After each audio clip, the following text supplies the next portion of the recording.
Welcome to Dirty Jersey Sports, Sunday, May 23rd, 2010. I'm your host, The Big Guy. And I'm your boy, Willie Will. Welcome to the house where the opinions flow faster than the beer. And this is what's on tap for this week. What we got? We got a bunch of stuff coming up. We got a big Subway series this week, and it's commencing tonight. Actually, we have a cool little segment going on. We're going to do the first two before the game, and the last one's going to be right after the game. I'm sorry, 2 or 3 before the game, and then extra innings will be the last segment coming up.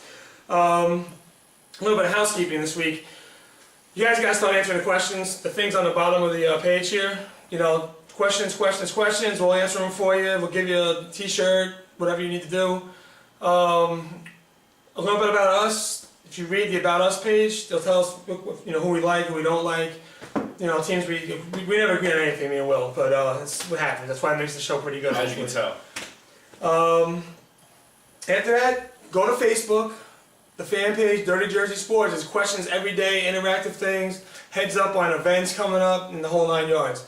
But getting right into the show now, I like to start off with a little bit of NHL. I understand now. Change of pace. No one likes to start the show with the NHL, but we're here and we got to do it, right? My question to Will is that I don't know if you've been following, because there's only a handful of people that follow this, but I keep my ear to the streets. We'll see. yeah. The 8th seed is playing, I think, the 7th seed to move on to the Stanley Cup Finals. They're actually playing the Chicago Blackhawks because they knocked off San Jose today. My question is, having an 8th seed in the final, is that good or bad for your sport? Well, for hockey, terrible. Because your big boys aren't punching right now. Your Ovechkins aren't there, and your Crosbys aren't there. So for hockey, it's terrible. For any other sport, I think... basketball would be another sport. Basketball... It would probably be tough for basketball too if your LeBron James and your Kobe Bryants aren't there. So for the individual sport of hockey, it's probably bad. But if you already like hockey, you're probably loving it because everybody likes the underdog stories. So yeah, I guess it depends what side of the conversation you're on or what opinion you have on that one. I think that it's a whole other topic for another time. But the whole having 8 teams on each division, each conference making the playoffs, it's too deep. It kind of kills your regular season. And it just throws off the whole litany of, you know, why does the team that finishes 8th seed have pretty much the same exact opportunity as the 1 seed? Because the 1 seed has home court advantage or home ice advantage, but that only matters in one game, and that's Game 7. And we all saw what the Canadians did to the teams that they played in Game 7. They beat both of them in blowouts. Yeah, that doesn't happen too often, though. Oh, it doesn't happen rarely ever. So, I mean, I guess you could just give the Canadians kudos for doing what they did. Yeah. I don't know, man. Like 8 teams sometimes it seems a little lengthy, a little much. Other times, it works out perfectly. I guess. If you wanted to, I guess I understand what you're saying. You want to kind of like narrow the playing field down.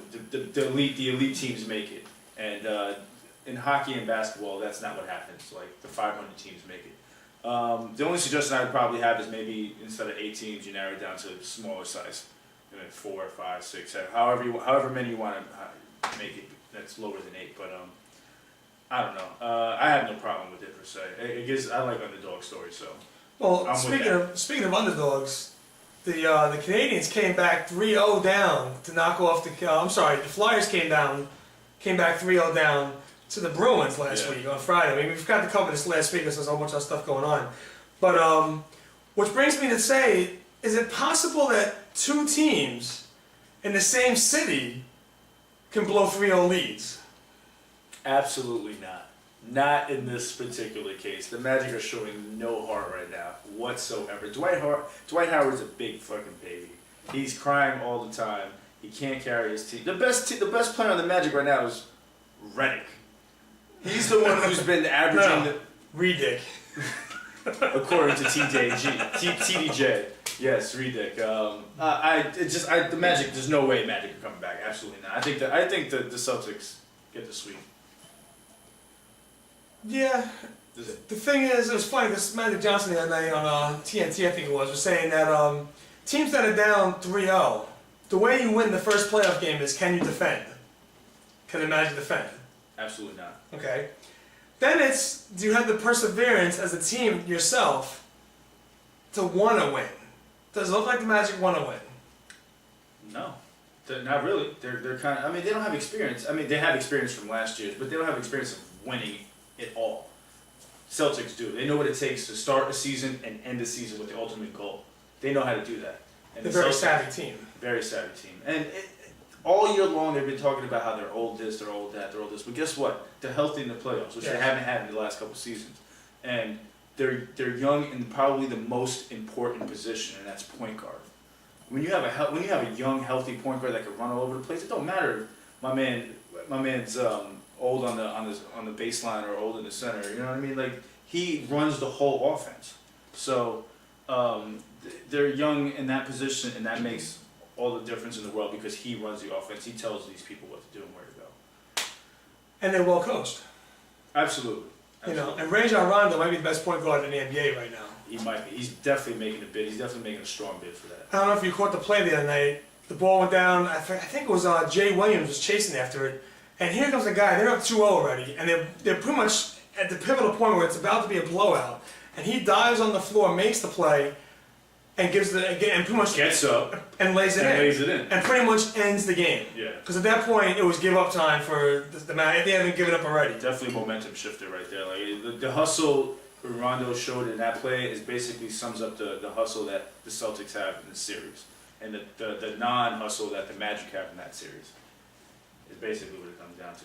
So going to the next round, do you think the Lakers and the Celtics match up again? The NBA's wet dream? Oh, absolutely. The Celtics are definitely on their way to the finals. The Lakers are definitely on their way. I'm sorry, the Phoenix Sunsets. You guys aren't making anything, as usual. But it sucks because I like Nash a lot. He should at least play in one NBA Finals in his career, but it's not happening this year. The Lakers are too strong. Yeah. Too big.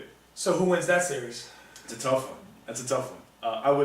I would like to say the Celtics, and even though I'm not a big Celtics fan, I don't like the Lakers at all. I can't stand. I rather. This is where I get up if I'm a big NBA fan, and I fly to Papua New Guinea somewhere, and I don't come back until LeBron James signs with the Knicks. That's pretty much what I do, because I can't stomach Boston, as everybody knows, and the Lakers are just as worse. Not just as worse, but almost. But the Celtics are at least a likable team. I can't like them. I cannot like them. Boston, though. No. But the pieces, like you hate Ray Allen. Ray Allen's one of the best, One of humble, my favorite- quietest NBA players of all time, and he does his job.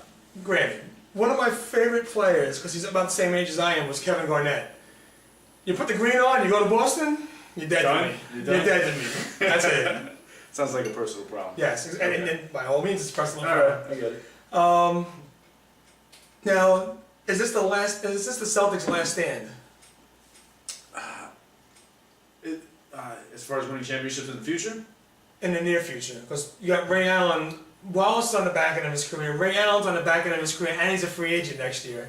Garnett is always hurt. So is it a turning point now? I mean, if you say their best options right now, whether to win it now or in the next couple of years, definitely right now. They have all the pieces. They have a lot of pieces that they didn't have last year when they could have won it too. They have Kevin Garnett healthy, and they have Rasheed Wallace there, which is a veteran who's done it before too. So yeah, their best chances. I guess I could kind of agree with that. Their best chances are right now. Next year might not be the same because next year they might get injured. Next year Rasheed Wallace might not be there. I don't know what his contract looks like, but he might not be there. You know what I mean? These pieces may not be there. So yeah. Well, he's not there game to game sometimes. Sometimes you don't see him on the court, but As long as he's getting in Dwight Howard's Yeah. grill, then it doesn't matter. now segue into that. Do you think that the Magic are done the way they are now? If the Magic go out tomorrow and they lose, and it's 4-0 sweep, does that change the whole perspective of what they go through going forward? The Magic needs somebody else. Like I don't know, man. They have Dwight Howard, who is obviously the best center in the league, but there is no other competition in the league. The league's not built around centers anymore, so that's like doesn't really matter. Jameer Nelson's a very good point guard. I like him a lot, but besides that, I mean, I don't. What else do they have to win a championship? I mean, the Celtics have basically 5 All-Stars on the court as their starting lineup. How are you gonna compete with that? Yeah. You know what I mean? So if the Magic have to compete with that every year, then they got to do something else. Yeah. All right, fellas, guys and girls, we're gonna come back in the next segment in a couple minutes. All right, thanks a lot. Appreciate it.